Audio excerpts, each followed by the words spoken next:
Okay, we're going to talk a little bit about making cider. You can see that we have lots and lots of apples in the fall, and we pick our apples in these big boxes. These are big wooden bulk bins, we call them, and there's about 1,000 pounds in each one of these bins, and they come from the orchard, and we place them into on a big dumper. It's a hydraulic dumper that lifts the bins up and dumps the apples onto a conveyor and then into an elevator. So you'll see the apples being pushed in. Now, each one of the bins is usually all the same variety, but we'll use, when we're making cider on the weekends and even during the week, we'll use 2 or 3 different varieties. So we'll use 2 or 3 different bins that will go on and go up and do the process. Some of the apples that are not good we take out, but now you can see the apples going up the elevator heading into the cider room. And there it is inside the cider room. The apples first, the first process is the blue machine you'll see up against the wall there. That's the washer. See all the water flowing down through. There's a series of nozzles that wash off the apples as they come in. Next, it goes into that yellow machine that you just saw, and that is what we call our apple smasher, apple crusher. All of the apple is gone through a series of knives, and it crushes the apple, pulverizes it completely, and it goes in the hopper there, and now he's going to pump it from that hopper, and you can see how it's all smashed and pulverized.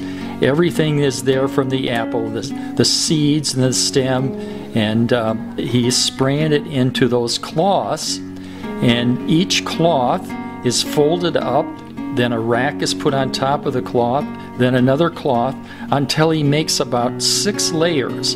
You'll see 5 or 6 layers that is preparing the pulp to be squeezed and to be made into our fresh, wonderful Erie Orchards cider. He's continuing the process now. You see those cloths. Those cloths are made of nylon, and they're very porous, but they're very fine porous, so just the juice can come through. Already, even before we go to the press, you can begin to see some of the juice flowing just from the weight of the pomace. You'll notice that those apples are quite light. Those are probably Golden Delicious that he's using right there. So the next press we would use a red apple, maybe a more tart apple like a Jonathan or a Fuji or a Wine Sap. There you see the press, and the press is beginning to come up from the bottom. You'll notice that as it comes up, the juice begins to flow. We'll do maybe 600 or 800 pounds per square inch. See, it's now coming up, and look at the juice. Here it comes. That's a cider, pure sweet cider. This is the same way it was made hundreds of years ago. It's just apples crushed into the blankets with racks and squeezed. And we really squeeze it tight. Look at that. It's completely ready. Now all of the juice that was in that apple pulp has been squeezed out.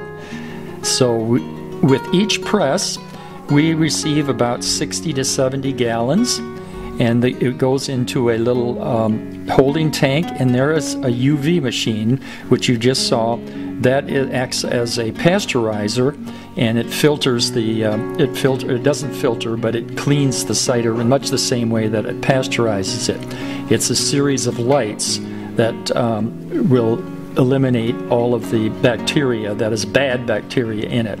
So it acts as a pasteurizer, but it doesn't heat the cider. When you heat it, then you compromise the flavor a little bit.